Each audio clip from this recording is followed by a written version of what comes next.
What's up everyone? So today nagluto ako ng taupo sisig. So nandito tayo sa tikiman portion na ipapakita ko sa inyo. Ayan. Tikman natin kung ano ang lasa. Masarap.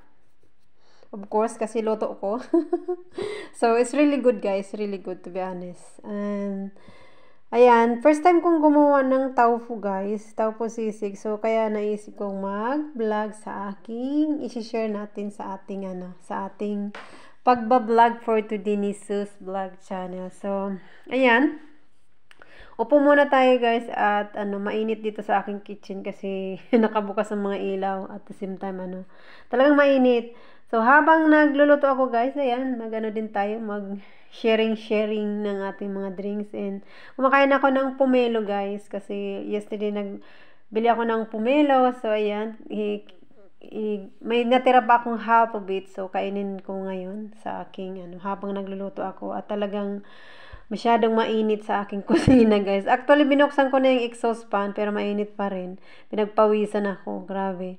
And ayan, ang kalat ng aking kusina guys. Napagod akong magluto. Napagod din akong mag-isip kung sino maghuhugas. But of course, walang ibang maghuhugas ng aking mga kalat kundi ako.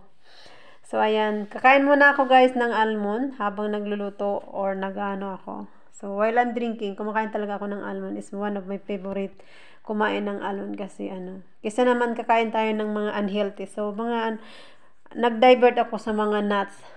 So, all the kind of nuts, meron akong mga collection sa aking, kahit sa table ko doon sa living room o dito sa aking kusina, meron akong mga separate na mga, talaga, mga bottle na, doon ako nagkikip ng mga nuts in different kind of nuts na kinikip ko sa aking area para pag nagugutom ako at naisip ko meron akong So, cheers guys sa aking pagluto for today. So, I hope na enjoy natin ang pagko-cooking and yan lang naman ang may share ko sa aking pagba-vlog. So ayan guys, to we continue.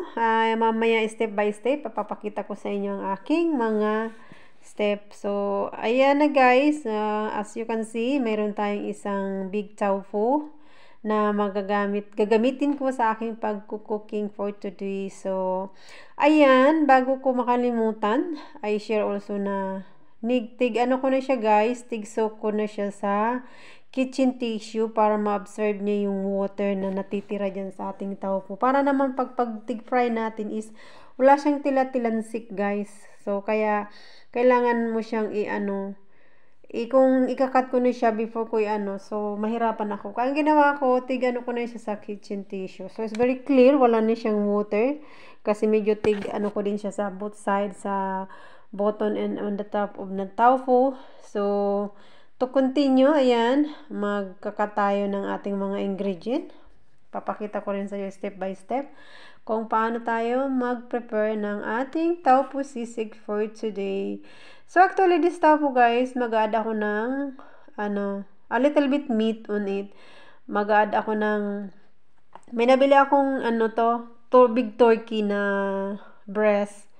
So, itatry ko siya. Medyo soft naman ata siya. Hindi ko pa siya natatry. Actually, it's first time kong ihahalo yun sa tofu. So, I hope it will be good the result. And, kasi wala akong makita. Actually, my original plan is fish. So, ayan guys, tigkat ko na ang aking tofu. Ikat lang natin siyang cube by cubes na, sasabay-sabayin ko na lang guys. Kaya, kinakat ko siya muna. Isa-isa na parang siya. Tapos mamaya pag sasabay-sabay natin para less time, less sa ating mga gawain. Tamad So ayan guys. So ganyan lang ang gagawin natin, ang ginagawa ko.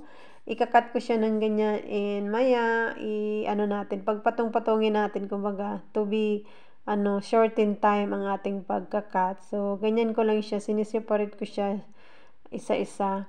And then, papatong ko yung iba para naman mas mabilis ang ating trabaho. So, kung nakikita nyo naman, yan, kinakat ko na lang siyang, diagonal, and parang siya, tapos ikakat ko siya ng maliliit na cubes, ganyan. So, ganyan lang, until matapos natin ang ating pagkakat ng ating taupo, and isunod naman natin na i-marinate yung the rest of the ingredient, like for example, yung meat. So, ayan, I think to be continue lang guys ang ating pag-video or ang ating pagkakat hanggang matapos natin na maikat natin ang ating top 5. I'm so exciting guys na ma-share ko siya dito sa aking vlog kasi it's really my first time na maggawa ng ganito. Although nakikita ko lang siya sa sa ibang mga pinapanood ko. And mukha naman siyang masarap at healthy. So, i-try ko din nga siya, sabi ko. I-try ko din yung pero karamihan guys nang nagagawa nito, nilalagyan talaga nila ng mayonnaise. But since ayaw ko talaga ng mayonnaise, hindi talaga ako kumbaga I keep more healthy ang aking cooking. Sometime nagda-divert ako sa ibang mga kung anong pwedeng ilagay.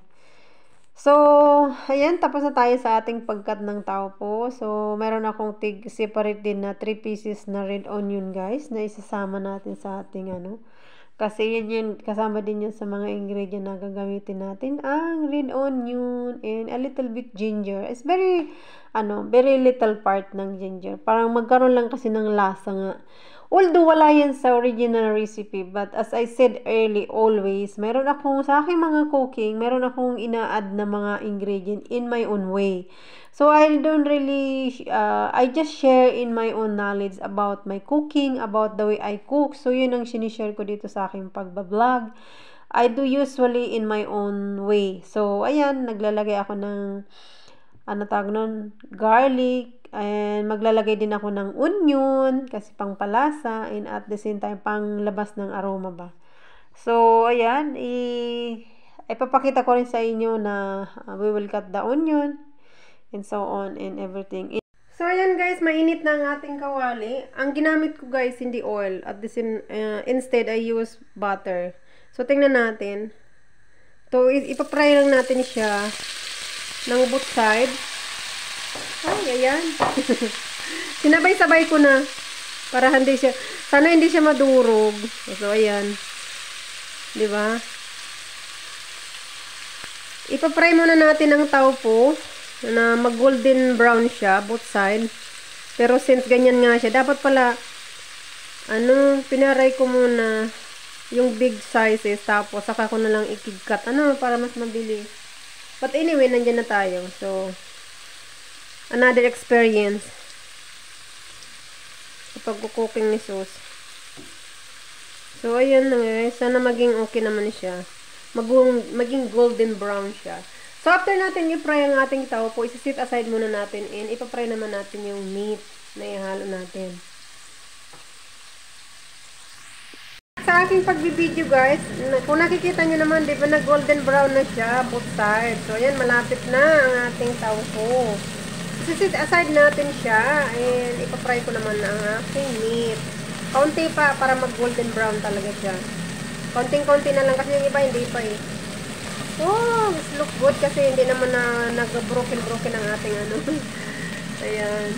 It's my first time adventure magawa ng sisig. Ayan na yung taupo guys. Tik-sit aside ko na siya. And of course, sa pinaglutuan natin ng doon na rin natin ipagluto yung i-fry ang ating karne.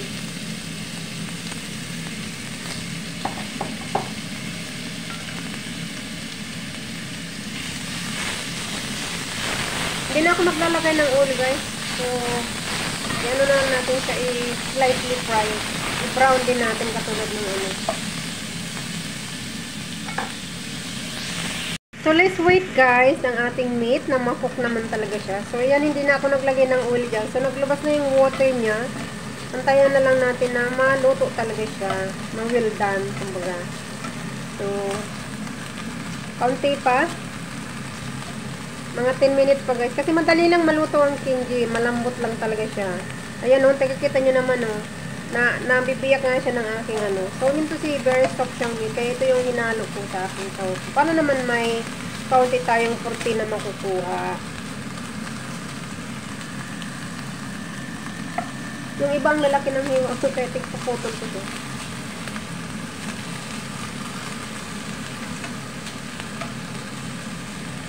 So, sa pinaglutuan natin na ito, dito na rin tayo magpa-fry ng ating onion, garlic, and the rest of the ingredient. And after that, pag naluto na siya, i-mix natin all together. Pero, Para ano, hindi siya ano, kasi ayaw ko maglagay ng mayonnaise dyan. Originally, the taupo sisig is with mayonnaise. But for me, I don't like mayonnaise kasi hindi ko talaga gustong mayonnaise. So, magagamit ako ng, meron kami ditong helping cream na tinatawag na smetana. So, yun ang gagamitin ko. Pero, ilalagay ko lang yung pagkakain ako kasi para makip ano siya na hindi siya madaling masira. Pag inilagay ko na kasi ang smetana, all together, ano siya, madali siyang mag-watery. So, ang gagawin ko na lang is, kung pagkakain ako, saka ko na lang siya lalagyan ng something cream, ganun. Kasi nga, ano, basta, ano lang, it's in my own way, kumbaga, I don't really like kasi talaga smetana. Hindi ako gumagamit ng smetana. Ayaw ko naman gumawa ng another, make me tired. Yung smetana ng, ano, homemade. Our meat is almost done. So, yan, iset aside na natin, guys. Dito ko muna siya ilagay. Ayan. And, ito-fry natin dito yung mga like onion.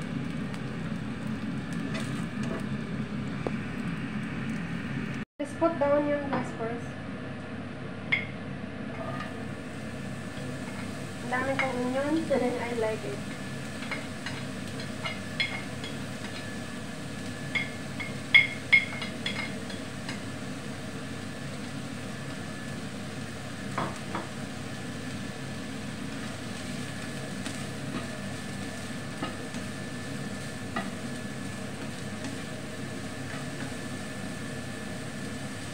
So, i-wait natin na ma-fry ang ating onion. And we will put the rest of the ingredients. So, ayan guys, pinalabas natin ang aroma ng ating onion. Ilalagay na natin ang ating the rest na ano, ipapry natin. Ayan. I-mix na natin yung dalawa na yan para ang talagang aroma nila is mag-mix all together. So, ayan guys, pagtapos na yung ating ginger luto na or ano na siya, na slightly fry na kasama ang ating garlic and onion, ilalagay na natin ang ating tofu and meat mix all together.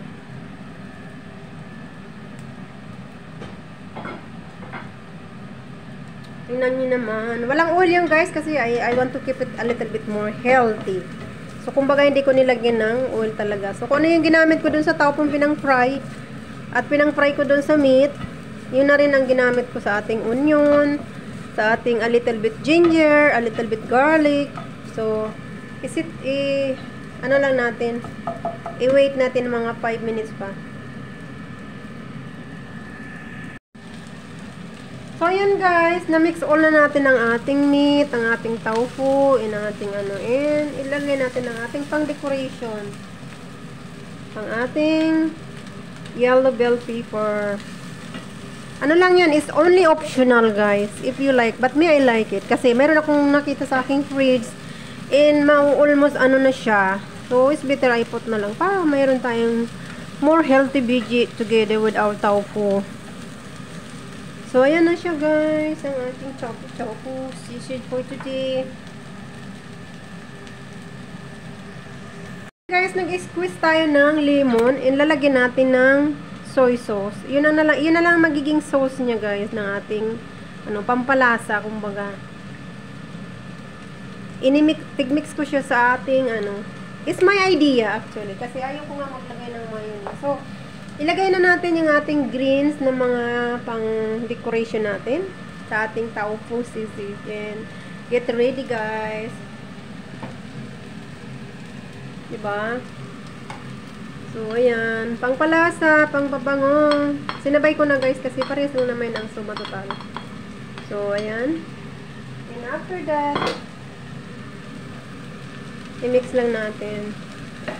And usually, yan, lalagyan na yan ng mayonnaise. Pero ako nga, guys, ayaw ko talaga ng mayonnaise. Kasi, I like to be more keep healthy ang ating niluluto.